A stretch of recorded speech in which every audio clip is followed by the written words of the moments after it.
Hello and welcome on my YouTube channel Mohammad Zakaria, and today we will learn the sixth chapter of Standard 12th Geography, that is Tertiary Economic Activities, and this is the second lecture on this chapter. So let's begin. Our new point is transportation. So what is meant by transportation? Transportation is a service or facility through which passenger, freight and industrial products are carried from one place to another place. So transportation जो है ये tertiary activity का एक important part है जो service provide करती है and facility provide करती है to passenger and freight and industrial products are carried from one place to another place. तो ये पैसेंजर एंड जो फ्रेट है यानी कि जो गुड्स है देन इंडस्ट्रियल प्रोडक्ट्स रहता है उसे एक जगह से दूसरी जगह पर पहुंचाने का काम जो है वो ट्रांसपोर्टेशन सिस्टम या ट्रांसपोर्टेशन नेटवर्क के थ्रू किया जाता है. तो it is a carrier system which transport passenger freight and industrial product from one place to another place. Transportation plays a very important role in development of any country. तो transportation जो है किसी भी country के development में बहुत ज़्यादा important role जो है वो प्ले करता है. जितनी ज़्यादा ट्रांसपोर्टेशन नेटवर्क डेवलप होगा उतनी ज़्यादा डेवलपमेंट उस कंट्री की होती है. It is one of the basic tertiary activity. तो ट्रांसपोर्टेशन जो है ये बेसिक टर्शरी एक्टिविटी है. Development of all economic activities is dependent on transportation systems. तो जितने भी हमने इकोनॉमिक एक्टिविटी अभी तक कवर किए ये सब के सब इकोनॉमिक एक्टिविटीज़ जो है वो सब ट्रांसपोर्टेशन सिस्टम के ऊपर उनका डेवलपमेंट डिपेंड होता है. For example primary activity, secondary activity, tertiary activity, then quaternary activity, quinary activities. तो जितनी भी इकोनॉमिक एक्टिविटीज़ है इन सब का डेवलपमेंट जो है वो ट्रांसपोर्टेशन सिस्टम के ऊपर डिपेंडेंट होता है. अगर ट्रांसपोर्टेशन नेटवर्क जो है वेल डेवलप नहीं होगा तो वहाँ पर जो इकोनॉमिक एक्टिविटीज़ है उनका भी डेवलपमेंट होना पॉसिबल नहीं होता है. तो ये एक बहुत ही इम्पोर्टेंट फैक्टर है किसी भी कंट्री के डेवलपमेंट के लिए. देन यहाँ पर एक एक्टिविटी दी गई है मेक फ्रेंड्स विथ मैप्स. तो यहाँ पर मैप दिया गया है और उससे रिलेटेड यहाँ पर कुछ क्वेश्चन दिए गए. तो ये जो एक्टिविटी है मैं इस लेक्चर के एंड में इसके आंसर बताऊंगा आपको. तो हम जो है अभी एक्सप्लेनेशन कंटिन्यू रखेंगे. तो ज्योग्राफिकल एक्सप्लेनेशन.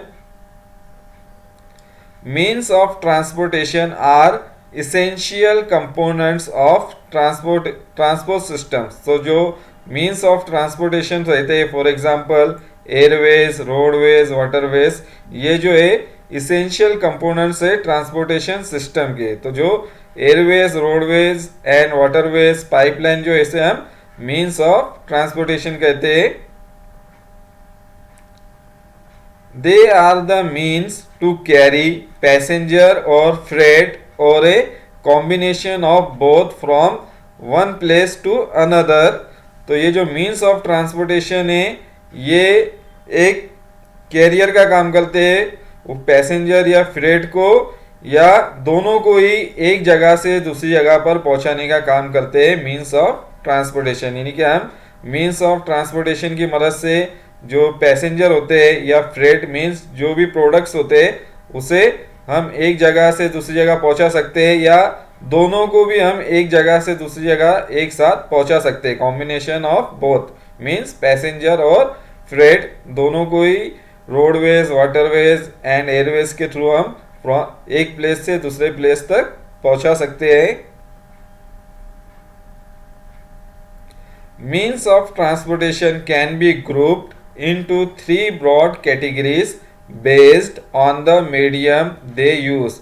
तो जो means of transportation है उसे तीन मेजर कैटेगरी के अंदर जो है वो क्लासिफाई किया गया है based on the medium they use. तो जो मीडियम वो यूज करते हैं उसके अकॉर्डिंग उनकी कैटेगरी जो है वो बनाई गई है। For example number 1 land, number 2 water and number 3 air. तो ये 3 मेजर कैटेगरीज है जिसमें मीन्स ऑफ ट्रांसपोर्टेशन को डिवाइड किया गया है। लैंड में जो है रोडवेज एंड रेलवेज इंक्लूड होता है। देन वाटरवेज में जो वाटरवेज है उसके अंदर ओशियन, रिवर, ये सब वाटरवेज के अंदर ट्रांसपोर्टेशन इंक्लूड होता है। देन एयरवेज जो है, तो एयरवेज में प्लेन्स, ये मीन्स ऑफ ट्रांसपोर्टेशन जो है वो इंक्लूड होता है। तो ये 3 मेजर कैटेगरी है, लैंड, वाटर एंड एयर, जिसके अंदर मीन्स ऑफ ट्रांसपोर्टेशन को कैटेगराइज किया गया है।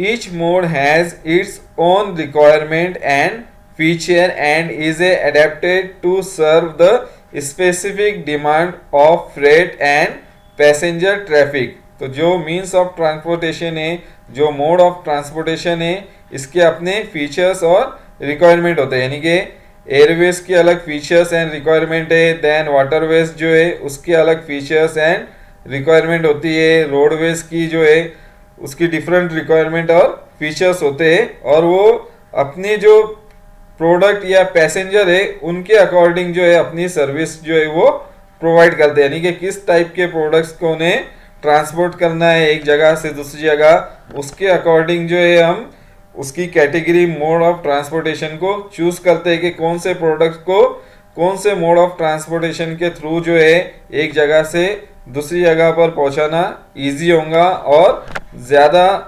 उसमें कैपिटल भी सेव होगा। तो ये उनकी रिक्वायरमेंट और फीचर्स के अकॉर्डिंग ये डिसीजन लिया जाता है कि कौन से प्रोडक्ट को किसके ज़रिए, कौन से मोड के ज़रिए ट्रांसपोर्ट करना है। For example heavy and bulky products है तो उसे वाटरवेज के थ्रू जो है ट्रांसपोर्ट करना ज़्यादा प्रॉफिटेबल होता है, और जो बहुत ज़्यादा प्रेशियस एंड पेरिशेबल प्रोडक्ट्स होते हैं उन्हें एयरवेज के थ्रू जो है ट्रांसपोर्टेशन करना बहुत ज़्यादा ज़रूरी होता है। तो इस तरह से अलग अलग उनके फीचर्स एंड रिक्वायरमेंट होती है ट्रांसपोर्टेशन के अंदर। This gives rise to market differences This gives rise to marked differences in the ways these means are deployed and utilized in different parts of the world। तो जो भी differences है mode of transportation के अंदर, तो world के अंदर अलग अलग तरह के मोड ऑफ ट्रांसपोर्टेशन जो है वो डिप्लॉय किए जाते हैं एंड यूटिलाइज किए जाते हैं। तो किसी कंट्री के अंदर ज़्यादा हमें रोडवेज दिखाई देंगे, देन वहाँ पर रेलवेज भी ज़्यादा दिखाई देंगी। तो किसी कंट्री के अंदर वहाँ के जो पैसेंजर रहते हैं ज़्यादातर वो एयरवेज का यूज़ करते हैं। तो हर कंट्री के अंदर इनके अंदर जो मोड ऑफ ट्रांसपोर्टेशन है, जिस तरह से उन्हें यूटिलाइज करते हैं, हर कंट्री के अंदर डिफरेंट तरह के मोड ऑफ ट्रांसपोर्टेशन को यूटिलाइज किया जाता है according to their requirement and features. Then number 1 जो है mode of transportation, means of transportation, that is land। Various geographical factors govern the development of transportation। तो जो geographical factors है वो बहुत ज़्यादा अफेक्ट करते हैं डेवलपमेंट ऑफ ट्रांसपोर्टेशन सिस्टम पे। Relief, location and climate are the 3 major physical factors. जो रिलीफ होती है, जो ज़मीन की बनावट होती है, सरफेस ऑफ द अर्थ होता है, देन जो लोकेशन होती है एरिया की, और जो क्लाइमेट होता है वहाँ का, ये 3 मेजर फिजिकल फैक्टर्स है जो किसी भी एरिया के अंदर ट्रांसपोर्टेशन डेवलपमेंट में बहुत ज़्यादा अफेक्ट करते हैं। Generally it is easier to build rails, roads and pipelines where relief is not rugged. तो जहाँ पर प्लेन सरफेस होता है, ज़्यादा रग्ड वो सरफेस नहीं होती रिलीफ, तो उस जगह पर कंस्ट्रक्शन ऑफ रेलवेज, रोडवेज और पाइपलाइन जो है वो बहुत ही इजी होता है। वहाँ पे लार्ज नेटवर्क पाया जाता है रेलवेज, रोडवेज एंड पाइपलाइन का, जहाँ पर फ्लैट सरफेस रहता है, प्लेन रीजन रहता है, और रिलीफ जो रहती है वहाँ की बहुत ज़्यादा रग्ड नहीं रहती है। तो यहाँ पर बहुत ज़्यादा जो लैंड नेटवर्क है, रेलवेज, रोडवेज एंड पाइपलाइन, ये बहुत ज़्यादा डेवलप होते हैं ऐसे एरियाज में. Then dense forest, hilly and mountainous regions affect construction of long route rail and roads. तो जिन एरिया में बहुत ज़्यादा डेंस फॉरेस्ट रहते हैं, घने जंगल होते हैं, देन हिली एंड माउंटेनियस रीजन रहता है, तो यहाँ पे construction of roadways and railways बहुत ज़्यादा डिफिकल्ट होता है. तो इसलिए ऐसे एरिया के अंदर ज़्यादा जो लॉन्ग रूट के रेलवेज होती है, देन रोडवेज होते हैं, उनका कंस्ट्रक्शन बहुत ही कम पाया जाता है. तो ऐसे एरिया में रेलवेज एंड रोडवेज की डेवलपमेंट बहुत कम होती है. फॉर एग्जांपल जो माउंटेनियस एरिया है इंडिया में, हिमालयन माउंटेन्स रीजन में, जहाँ पर रेलवेज एंड रोडवेज का नेटवर्क बहुत ही कम है. इसी तरह से वर्ल्ड के जो मेजर माउंटेन सिस्टम है, उन एरियाज के अंदर भी हमें बहुत ही कम डेवलपमेंट दिखाई देता है रेलवेज एंड रोडवेज का, क्योंकि यहाँ पर कंस्ट्रक्शन बहुत ही मुश्किल होता है रेलवे लाइन और रोड्स का. For example in dense forest and arid regions of Africa and South America. तो अफ्रीका और साउथ अमेरिका में रेलवेज और जो रोडवेज है उनकी डेवलपमेंट बहुत ही कम है. उसका मेन रीज़न है यहाँ के ज़्यादातर जो पार्ट है, एरिया जो है, वो डेंस फॉरेस्ट से कवर है और एरिड रीजन है, जिसकी वजह से अफ्रीका और साउथ अमेरिका में construction of long distance road and rail is difficult. तो यहाँ पर बहुत ज़्यादा डिफ़िकल्टी आती है long distance rail and roads को कंस्ट्रक्ट करने के लिए. तो इस वजह से इन दोनों कॉन्टिनेंट्स के अंदर बहुत ही कम डेवलपमेंट हुआ है रेलवेज एंड रोडवेज का. देन वाटर,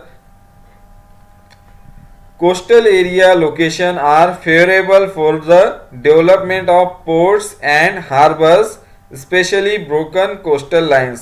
तो जो कोस्टल एरिया रहती है, तो उसकी जो लोकेशन रहती है, ये फेवरेबल रहती है डेवलपमेंट के लिए पोर्ट्स और हार्बर की. तो यहाँ पर पोर्ट्स और हार्बर जो है वो डेवलप किए जाते हैं जहाँ पर फेवरेबल लोकेशन और कोस्टल एरिया हो. स्पेशली जो ब्रोकन कोस्टल लाइन रहती है, यानी कि जो कोस्टल लाइन जो है, वहाँ की जो कोस्ट लाइन है वो बहुत ज़्यादा ब्रेक रहती है इसके अंदर. तो यहाँ पर हार्बर एंड पोर्ट्स का बहुत ज़्यादा डेवलपमेंट होता है एज कम्पेयर टू प्लेन. यहाँ पर जहाँ पर कोस्टल लाइन रहेंगी उसके कंपेयर में ये फेवरेबल सिचुएशन रहती है पोर्ट्स एंड हार्बर के लिए.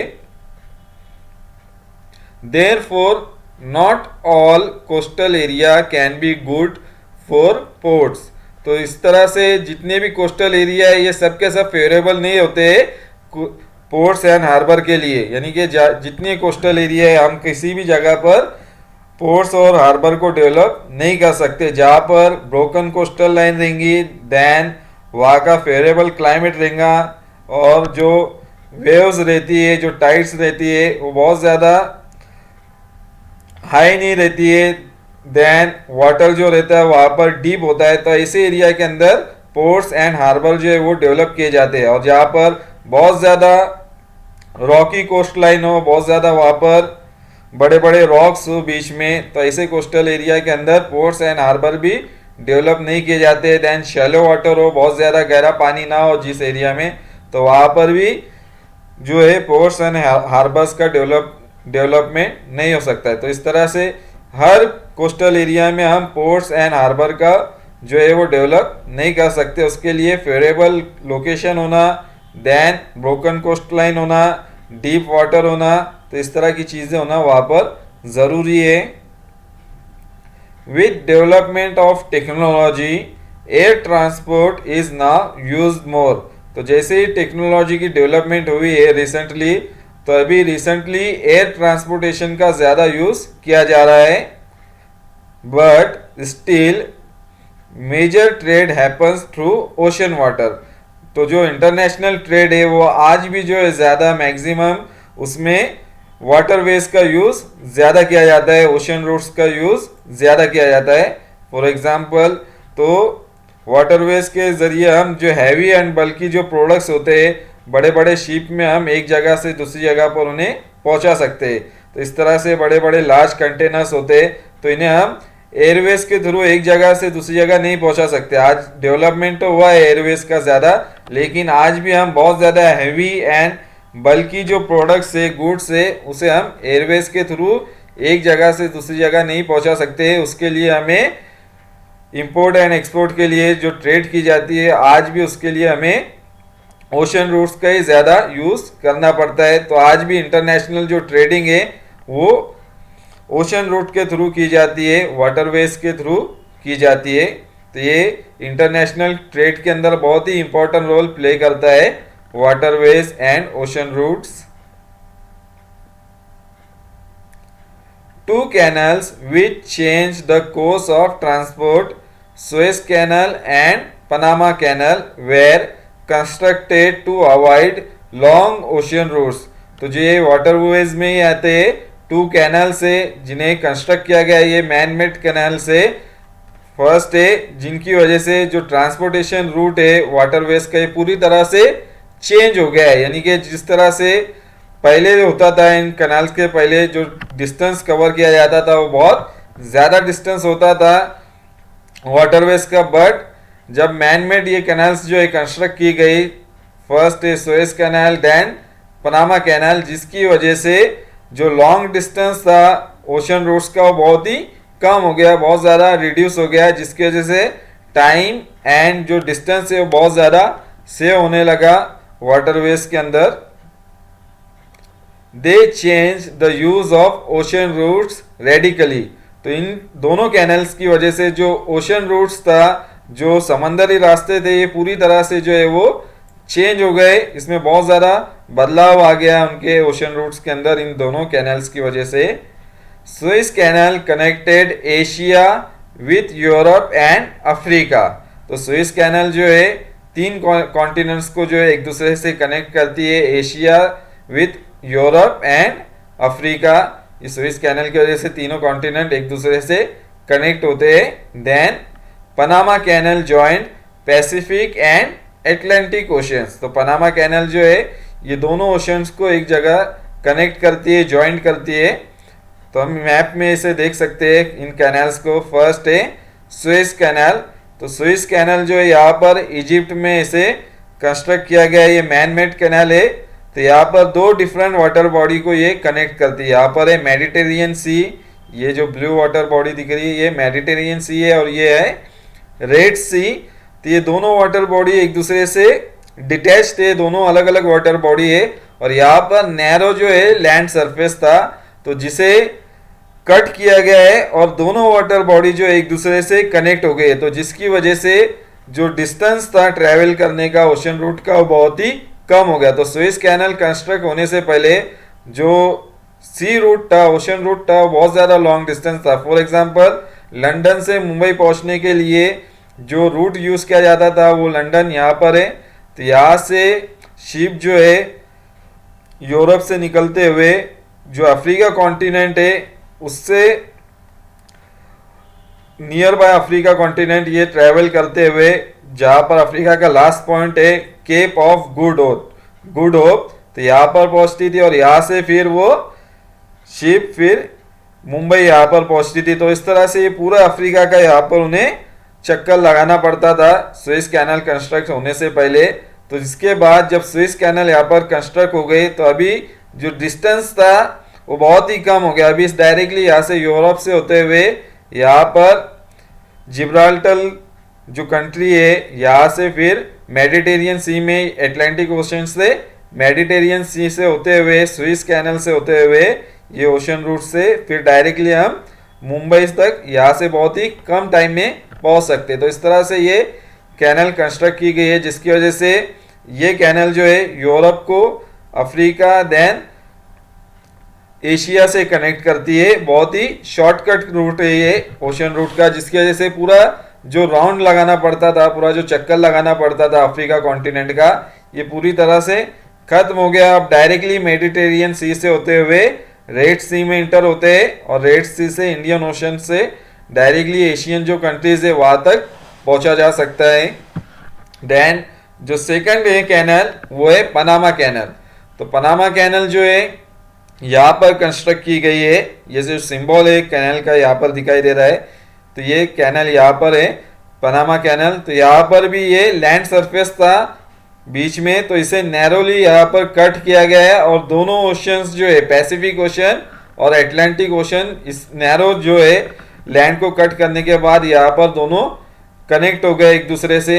तो जब पनामा कैनल कंस्ट्रक्ट नहीं हुए थे तो जो नॉर्थ अमेरिका कॉन्टिनेंट है तो उसका जो वेस्टर्न कोस्टल एरिया है और ईस्टर्न कोस्टल एरिया, दोनों एक दूसरे से बहुत ज़्यादा डिस्टेंस उन्हें कवर करना पड़ता था।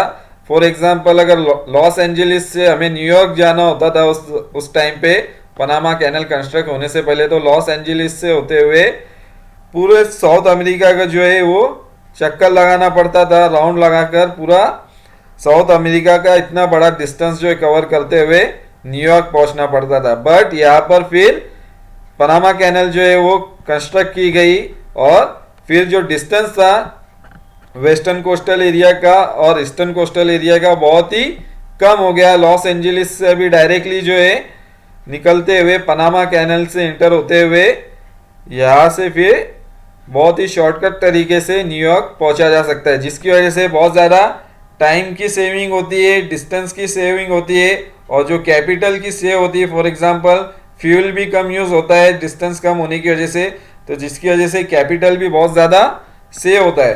तो पनामा कैनल को डोर भी कहा जाता है पैसिफिक ओशन का, यानी कि इसके थ्रू हम पैसिफिक ओशन में इंटर हो सकते हैं पनामा कैनल के थ्रू। तो ये इस तरह से कैनल ने जो है पूरी तरह से जो ओशन रूट है उसे चेंज कर दिया है। Then air, so airway, air के अंदर हम एयरवेज देखेंगे। For airways to develop one needs favourable climate, advance technology and plain region for airports. So airways के डेवलपमेंट के लिए सबसे पहले तो उस एरिया में फेवरेबल क्लाइमेटिक कंडीशन होनी चाहिए। देन एडवांस टेक्नोलॉजी यूज़ की जाती है एयरवेज के अंदर। So favourable climatic condition means वहाँ का जो क्लाइमेट है बिल्कुल मॉडरेट हो, विंड जो है वो बहुत ज़्यादा तेज़ ना हो, वहाँ पर बहुत ज़्यादा तेज़ हवाई ना चलती हो, उस जगह पर बहुत ज़्यादा रेनफॉल ना होता हो, ऐसे जो एरिया होते हैं ये फेवरेबल एरिया होते हैं। देन एडवांस टेक्नोलॉजी हो उस एरिया के अंदर डेवलप और प्लेन रीजन हो, फ्लैट सरफेस हो एयरपोर्ट के कंस्ट्रक्शन के लिए। तो जिस जगह पर ये सारी फैसिलिटीज़ अवेलेबल रहती है वहाँ पर एयर ट्रांसपोर्टेशन का बहुत ज़्यादा डेवलपमेंट होता है। देन constant fog और smoggy area with high peaks become an obstacle for air transportation.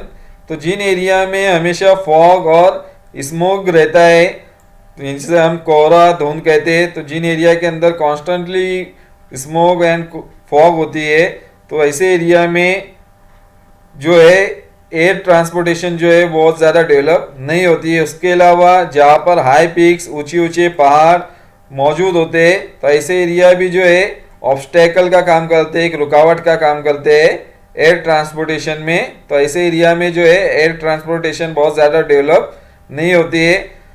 और जिन एरिया में अनफेवरेबल क्लाइमेटिक कंडीशन होती है, जैसे कि फॉग हो गया, स्मोक हो गया, हैवी रेनफॉल हो गया, तो ऐसे एरिया में एयर ट्रांसपोर्टेशन का बहुत ही कम डेवलपमेंट हमें दिखाई देता है। इसी टाइम पर बैड वेदर कंडीशन के अंदर जो फ्लाइट होती है वो कैंसिल किए जाते हैं।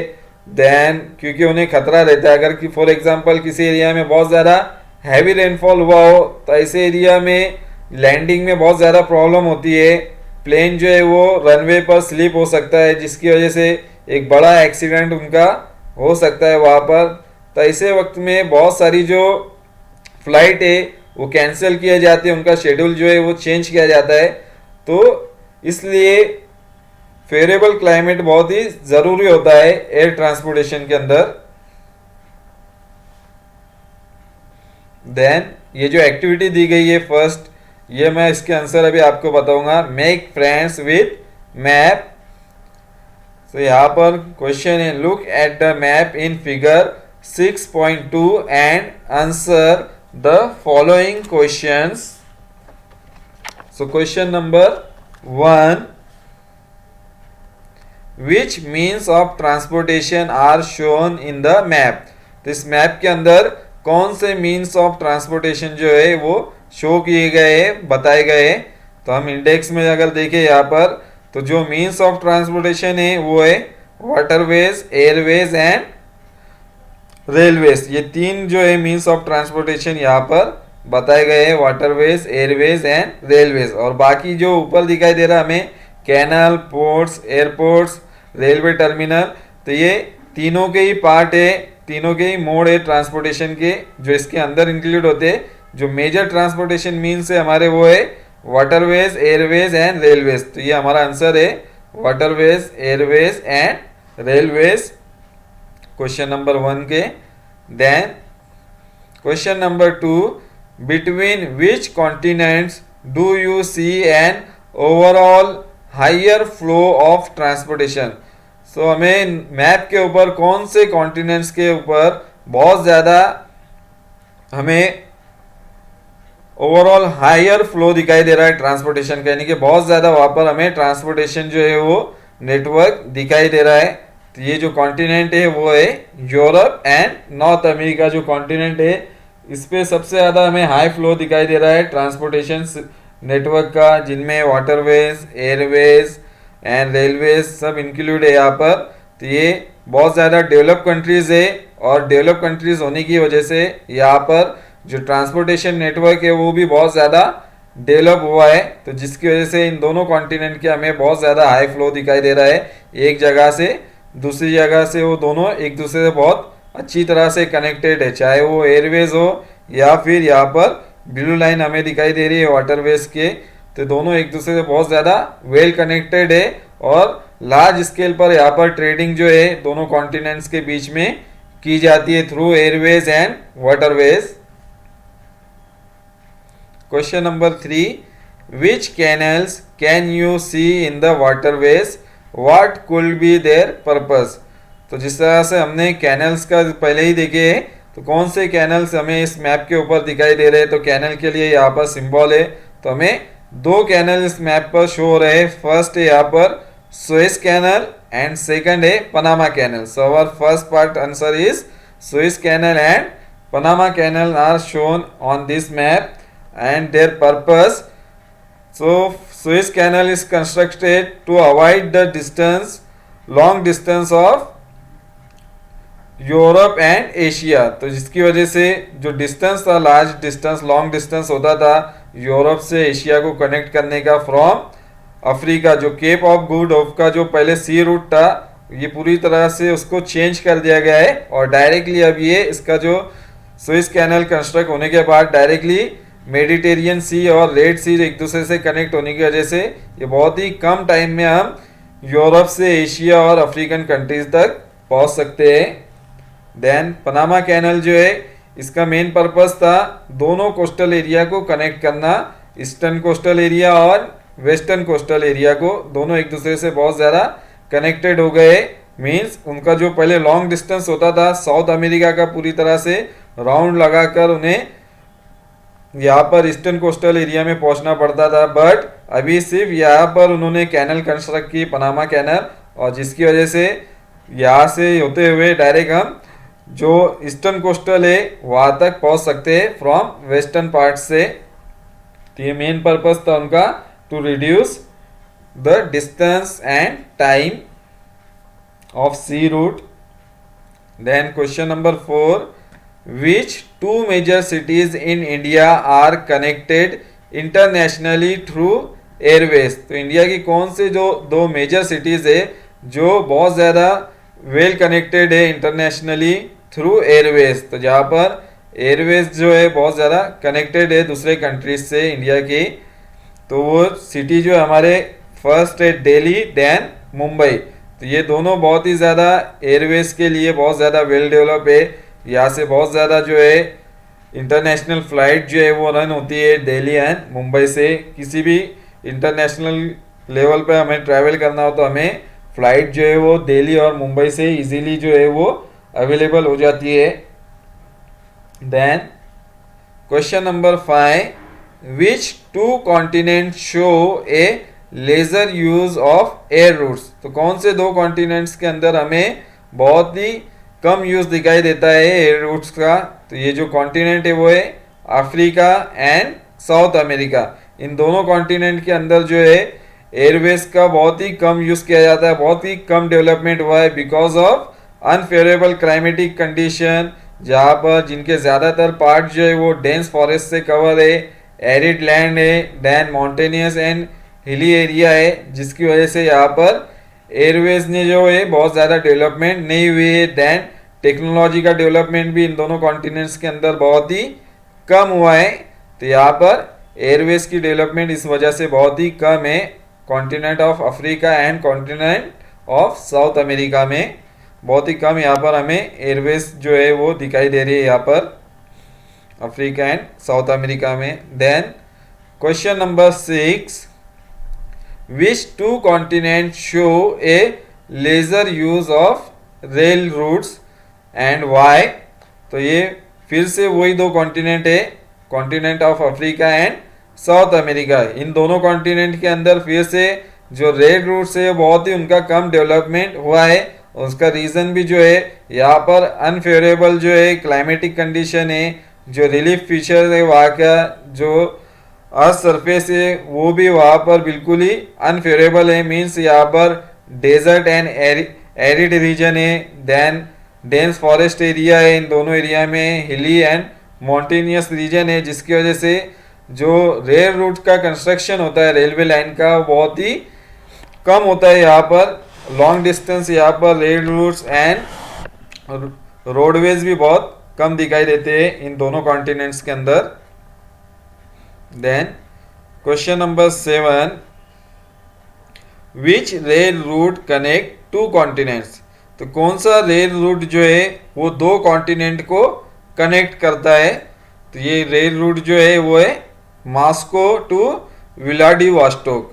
तो जो रशिया के अंदर है, रशिया ये वर्ल्ड की सबसे लार्जेस्ट कंट्री है, सबसे बड़ी कंट्री है वर्ल्ड की, और जो दो कॉन्टिनेंट के अंदर फैली हुई है एशिया एंड मॉस्को। तो इसका मैक्सिमम पार्ट जो एशिया में और यहाँ पर है यूरल माउंटेन रेंज, तो जो डिवाइड करती है एशिया और यूरोप को। तो जो रशिया के अंदर है तो यहाँ से एशिया और यहाँ पर है यूरोप, तो ये दोनों कॉन्टिनेंट जो है उसके ऊपर ये रशिया जो है वो मौजूद है। तो यहाँ से मॉस्को टू व्लादिवोस्टोक जो है ये वर्ल्ड की सबसे लॉन्गेस्ट रेल रूट में से एक है, जो यूरोप और एशिया दोनों कॉन्टिनेंट को यहाँ पर एक दूसरे से कनेक्ट करती है। व्लादिवोस्टोक जो है ये ईस्टर्न कोस्टल एरिया में है एशिया में, और मॉस्को जो है ये यूरोप के अंदर है, कैपिटल ऑफ रशिया। तो ये रेलवे लाइन है मॉस्को टू व्लादिवोस्टोक, जिसका नाम है ट्रांस साइबेरियन रेलवे लाइन। तो इस रेलवे लाइन का फुल नेम है ट्रांस साइबेरियन रेलवे। तो ये नेम है उसका, जो मॉस्को से व्लादिवोस्टोक तक यहाँ पर रेलवे लाइन मौजूद है। तो मेन नेम है इसका आंसर है trans Siberian railway that connect Asia and Europe. Then question number 8, why do you see a concentration of transportation routes in the southern part of Australia as opposed to northern part in all the continents। तो अगर हम Australia को देखें continents को, तो हमें जो large network दिखाई दे रहा है ट्रांसपोर्टेशन का वो सदर्न पार्ट में दिखाई दे रहा है, और दूसरे अगर हम कंट्रीज देखें कॉन्टिनेंट्स देखें तो उसमें जो मैक्सिमम नेटवर्क है ट्रांसपोर्टेशन रूट का कॉन्सेंट्रेशन जो है ट्रांसपोर्टेशन का वो हमें नॉर्दर्न पार्ट में दिखाई दे रहा है। बट जो ऑस्ट्रेलिया कॉन्टिनेंट है वहाँ पर हमें सदर्न पार्ट में हमें दिखाई दे रहा है ट्रांसपोर्टेशन रूट। तो उसका मेन रीजन क्या है, compare to northern part of Australia southern part is having level land. तो यहाँ पर लेवल है, जो रिलीफ है यहाँ की अर्थ की बहुत ही लेवल एंड फ्लैट सरफेस है यहाँ पर as compare to northern part में यहाँ पर हिली एरिया है, देन यहाँ पर डेजर्ट रीजन है मिडल में ऑस्ट्रेलिया के। तो जिसकी वजह से यहाँ पे ट्रांसपोर्टेशन का जो नेटवर्क है कंस्ट्रक्ट करना बहुत ही डिफिकल्ट होता है ऑस्ट्रेलिया में। देन सदर्न पार्ट के अंदर यहाँ पर फेवरेबल क्लाइमेटिक कंडीशन अवेलेबल है, यहाँ का जो क्लाइमेट है ये फेवरेबल है। देन यहाँ पर अर्बनाइजेशन एंड इंडस्ट्रियलाइजेशन है। तो ऑस्ट्रेलिया के जो मेजर सिटीज है, पर्थ, एडिलेड, मेलबर्न, सिडनी, ये यहाँ के मेजर सिटीज है। और मैक्सिमम पॉपुलेशन जो ऑस्ट्रेलिया की है सदर्न पार्ट में ही मौजूद है, जिसकी वजह से यहाँ पर अर्बनाइजेशन एंड इंडस्ट्रियलाइजेशन हुआ है।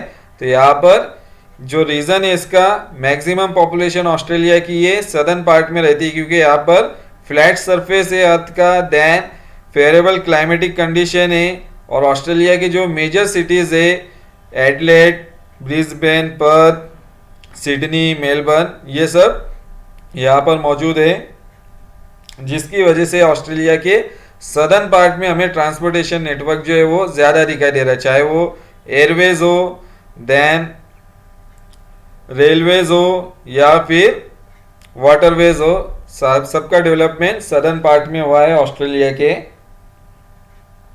Then question number 9, which continent does not have continuous internal rail routes, why? So कौन से कॉन्टिनेंट के अंदर हमें कंटिन्यू जो है इंटरनल रेलवे लाइन बहुत ही कम दिखाई देती है और क्यों? तो इसके फिर से जो आंसर है same, continent of Africa and continent of south America. तो इन दोनों कॉन्टिनेंट के अंदर हमें जो कंटिन्यूअस रेलवे लाइन जो है बहुत ही कम दिखाई दे रही है। यहाँ पर रेलवे लाइंस तो है पर बहुत ज़्यादा लार्ज रेलवे लाइन नहीं होती इन कंट्रीज़ के अंदर। ये जो इंटरनल रेलवे लाइन चलती है बहुत ही कम, यहाँ पर रेलवे लाइन का बहुत लॉन्ग डिस्टेंस की जो डेवलपमेंट है वो कम हुआ है। उसका रीज़न जो है फिर से यहाँ पर जो रिलीफ है अर्थ सरफेस जो है वो रग्ड अर्थ सरफेस पाया जाता है, रिलीफ बहुत ज़्यादा प्लेन सरफेस नहीं है यहाँ पर। देन हिली माउंटेनियस रीजन है, डेंस फॉरेस्ट एरिया है साउथ अमेरिका एंड अफ्रीका, तो जिसकी वजह से यहाँ पर कंटिन्यूस हमें इंटरनल रेल रूट्स का डेवलपमेंट बहुत ही कम दिखाई देता है। So this is the end of this lecture and the remaining part of chapter 6 tertiary activity I will upload in next video. Thank you.